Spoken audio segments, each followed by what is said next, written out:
하이데거. 이름만 들어도 머리가 좀 아파오시나요? 괜찮습니다. 세상은 과연 물질일까요? 아니면 우리 정신의 산물일까요? 이 정말 오래된 질문에 대해서 하이데거가 완전히 새로운 길을 보여줬거든요. 오늘 저랑 같이 그 길을 아주 명쾌하게 한번 따라가 보시죠. 자, 오랫동안 철학계에는요, 크게 두 팀이 아주 팽팽하게 맞서고 있었어요. 한쪽은 유물론, 세상은 그냥 물질 덩어리고 우리 정신이나 의식 같은 것도 결국 뇌라는 물질에서 나온 거야 라고 주장했죠. 다른 한쪽은 주관적 관념론, 무슨 소리? 바깥 세상이라는 건 오직 우리 의식 속에만 존재하는 거지 라고 했고요. 세상이 그냥 돌멩이 같은 거냐 아니면 내 머릿속 생각일 뿐이냐? 하이데거는 이 양쪽 다 영 마음에 들지 않았습니다. 그는 여기서 아주 근본적인 질문을 던집니다. 잠깐만, 혹시 우리 질문부터가 잘못된 거 아닐까? 하고 말이죠. 물질이냐? 정신이냐? 이 둘 중 하나를 고르라는 것 자체가 문제의 핵심을 완전히 놓치고 있는 거라면 어떡하죠? 그래서 오늘은 이 5단계를 따라서 하이데거의 생각을 한번 제대로 파헤쳐보겠습니다. 왜 철학이 막다른 길에 부딪혔다고 봤는지부터 시작해서 그 유명한 망치 이야기, 그리고 존재와 시간에 대한 이야기까지 쭉 한번 가보시죠. 자, 첫 번째입니다. 하이데거는 도대체 왜 기존의 철학들이 막다른 길에 들어섰다고 본 걸까요? 하이데거의 비판은 정말 날카로웠어요. 그는 유물론이 인간을 그냥 길가의 돌멩이나 나무 같은 다른 사물들이랑 똑같이 취급해버렸다고 봤어요. 인간은 자기 존재에 대해 질문을 던질 수 있는 특별한 존재인데 말이죠. 한편 주관적 관념론은 모든 걸 우리 머릿속 문제로만 돌렸다고 비판합니다. 중요한 건 우리가 사물에 대해 어떻게 생각하느냐가 아니라 그 사물 자체가 도대체 어떻게 존재하느냐라는 거죠. 그래서 하이데거는 아예 질문의 판을 바꿔버립니다. 눈앞에 있는 이 사물들에 대한 질문이 아니라 그 사물들을 있게 만드는 근원, 바로 존재, 그 자체에 대해 묻기 시작한 거죠. 자, 여기서 진짜 중요한 개념 2개가 나옵니다. 바로 존재자와 존재인데요. 이게 좀 헷갈릴 수 있는데 쉽게 말해 존재자는 우리 눈에 보이는 나무, 책상, 사람 같은 하나하나의 개체들을 말해요. 기존 철학은 이런 존재자들을 분석하는 데만 집중했죠. 하지만 하이데거는 더 근본으로 파고듭니다. 아니, 그래서 이 모든 것들이 있다는 건 대체 무슨 뜻인데? 이 있게 됨이라는 사건 자체, 즉 존재에 주목해야 한다는 겁니다.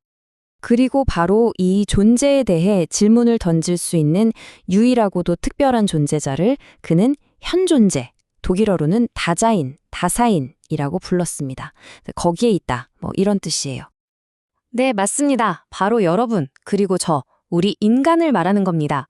현 존재는 다른 사물처럼 그냥 세상에 툭 던져진 게 아니에요. 나는 왜 여기에 있지? 산다는 건 뭘까? 이렇게 자기 자신의 존재를 문제 삼고 질문을 던지는 유일한 존재. 그게 바로 우리라는 거죠. 근데 이게 너무 추상적이고 어렵게 들리시죠? 걱정 마세요. 하이데거가 정말 기가 막힌 비유를 하나 들어주거든요. 바로 그 유명한 망치 이야기입니다. 자, 여러분이 망치로 못을 박는다고 한번 상상해 보세요. 그때 우리는 이 망치는 나무 손잡이에 쇠로 된 머리를 가졌고 이런 식으로 분석하지 않잖아요. 그냥 망치를 꽉 쥐고 못 박는 행위 자체에 완전히 몰입하죠. 이 순간 망치는 마치 내 손이 길어진 것처럼 느껴지고 작업 속으로 그냥 사라져 버립니다. 하이데거는 이걸 사물이 손 안에 있음의 방식으로 존재한다고 말했어요. 그런데 갑자기 망치 대가리가 툭 부러졌다고 해봐요. 그럼 어떻게 되죠?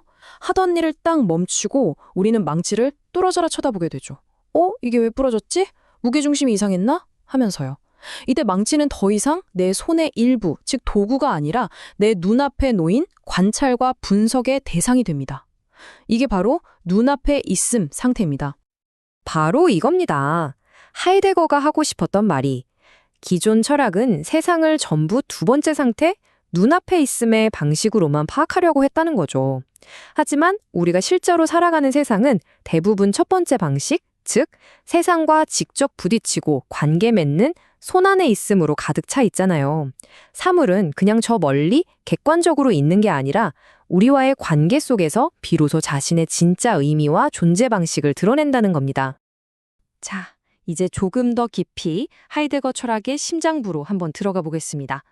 그는 존재가 바로 시간과 아주 근본적으로 얽혀 있다고 봤습니다.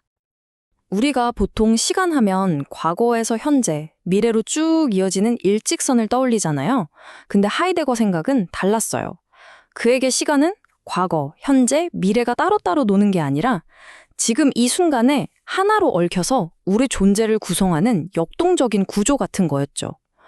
내가 겪어온 과거가 지금의 나를 만들고 또 지금의 내가 미래의 가능성을 향해 나아가는 것처럼 말이에요.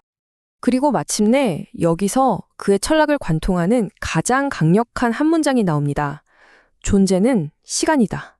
아니, 이게 대체 무슨 뜻일까요? 이게 무슨 말이냐면요. 우리의 존재라는 게 무슨 돌멩이처럼 딱 고정된 실체가 아니라는 겁니다. 오히려 과거, 현재, 미래가 얽힌 이 역동적인 시간 속에서 계속해서 펼쳐져 나가는 하나의 사건 또는 과정과 같다는 거죠.